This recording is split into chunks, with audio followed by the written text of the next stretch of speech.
as the fatigue progresses, my thinking slows down, my ability to process information slows down. I may be headed, intent on doing one task, and the next thing I know, I'm, out in the parking lot changing somebody's oil. I have difficulty multitasking and difficulty articulating. It doesn't, I used to be much more articulate than I am now, and that's one of the most difficult things. If I am extremely tired, my symptoms are much worse. They're exacerbated. So I have to manage the fatigue because of that.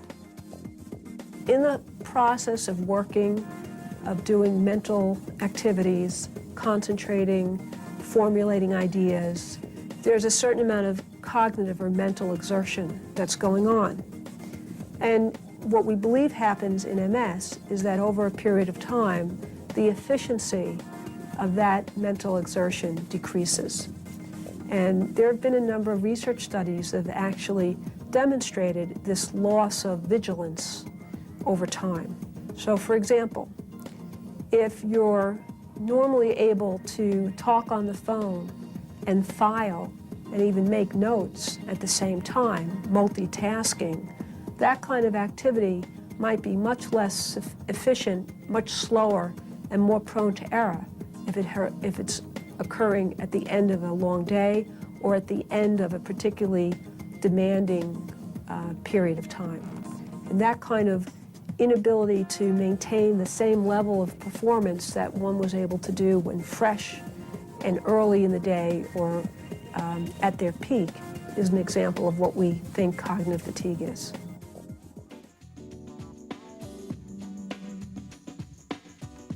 Typically for me, what I have found is if temps get over, I'm going to say high 80s, then it's not a pretty thing for me. We recommend that people with MS be proactive about heat. Plan for what you're going to be doing.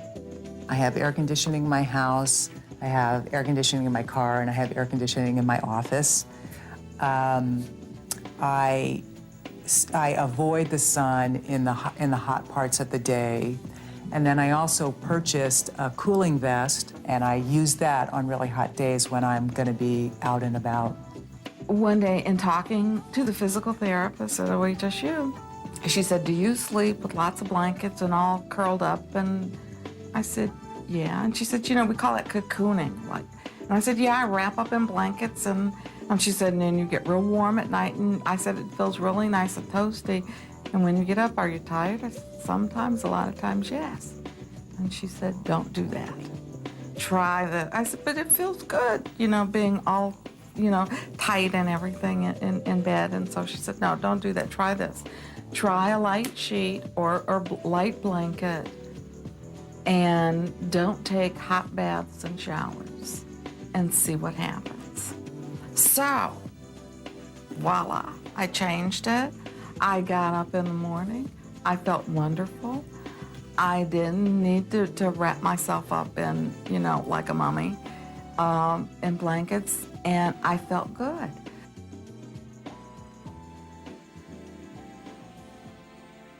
A person can take precautions or take care of their nutritional well-being by some really easy things.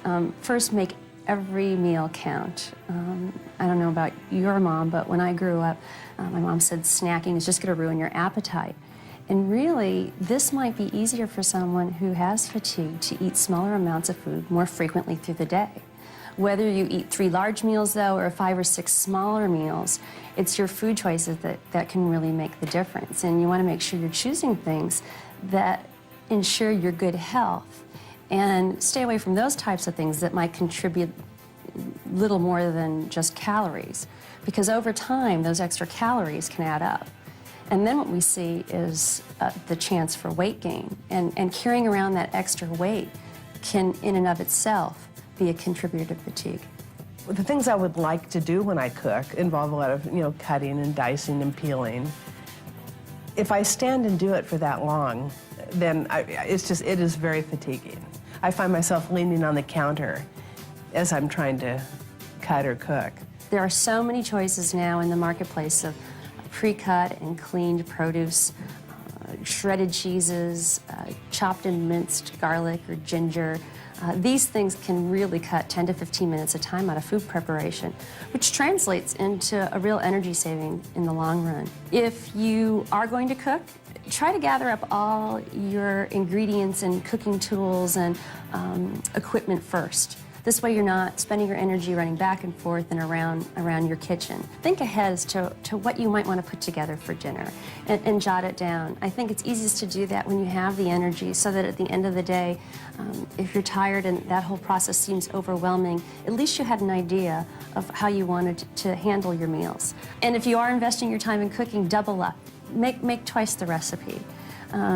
You're already doing the work.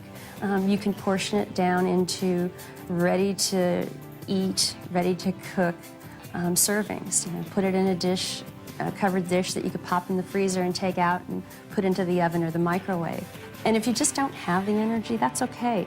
Know what your takeout options are. I encourage people to check with their local restaurants that offer takeout and collect their menus and try to identify what items on the menus might be more helpful choices. Building a power pantry can be your secret to nutritional success. And that's having some key items on board for when you feel like cooking and or grabbing a great snack. The things are there ready for you. Having things like quick cooking grains, they only take a few minutes and make a great addition to a main meal. Makes the side dishes much, much easier. Your refrigerator and freezer is just an important part of your power pantry as well. And having items that are easy to use. I encourage people to buy pre-cut and pre-shredded vegetables. It really can cut about 10 to 15 minutes off your preparation time and really save a lot of energy. And when all else fails, it's fine to have great, healthy frozen entrees available in your freezer when you need to call on them. There's some great low-fat, low-sodium, calorie-controlled items and so many choices to choose from in the markets now. The key is to have options available when you need them most. Grocery shopping was really one of my dreaded things. It just, it's time-consuming. By the time you get all the groceries and get them home and have to put them away, it's a major event. So I have started using the Safeway.com, Albertsons.com. I set up and order them online and have them the next day. They bring them in and put them in my kitchen. It's perfect. Hi. Miss Price, I have some groceries for you. Okay, come right in.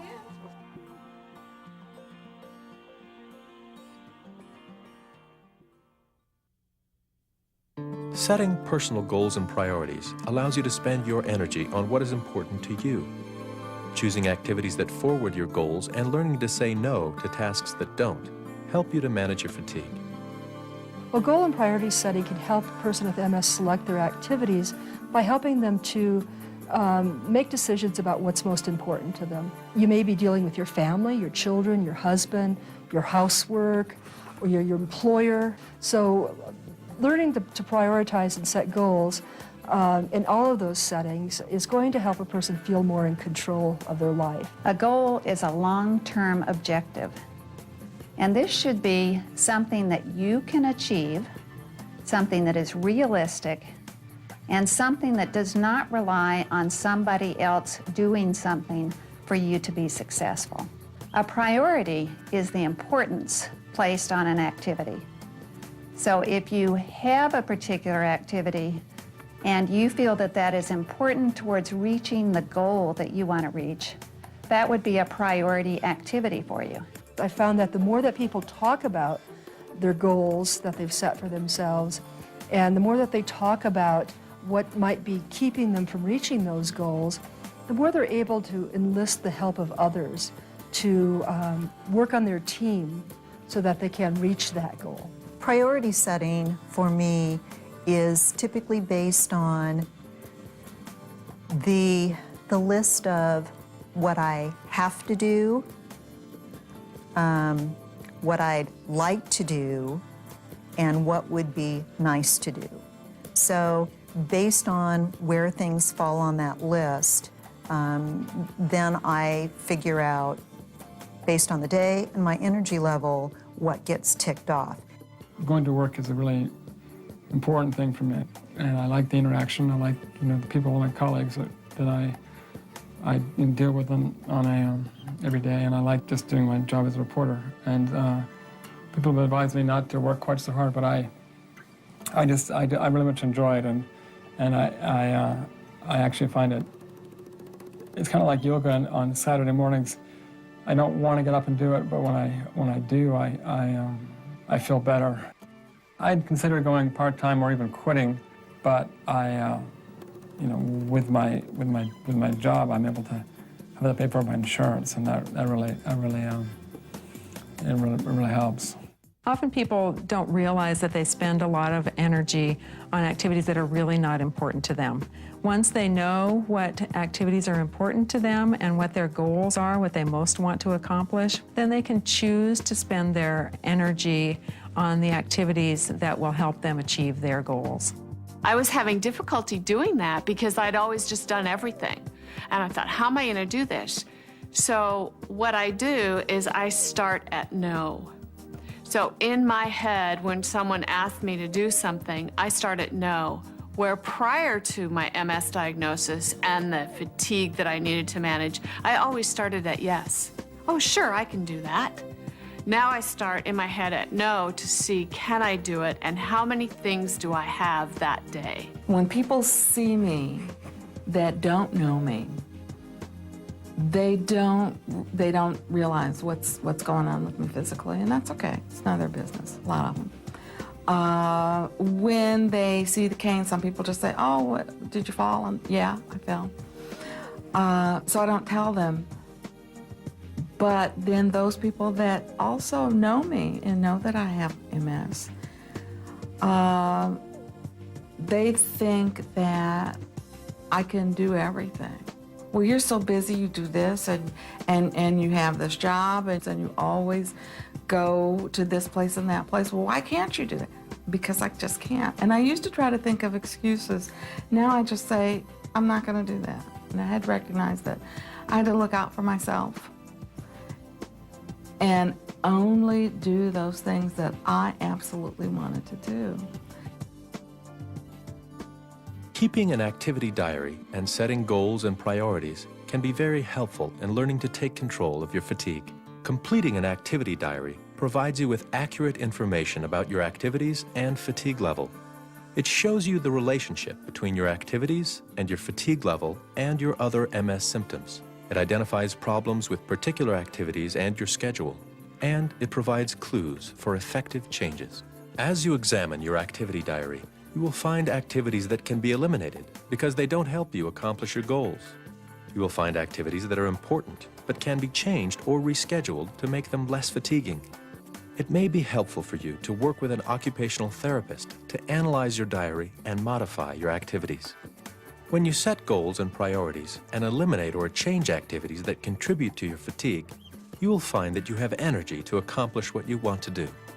Goals and priorities help you determine what is important to you and give you parameters to help you decide how to spend your energy.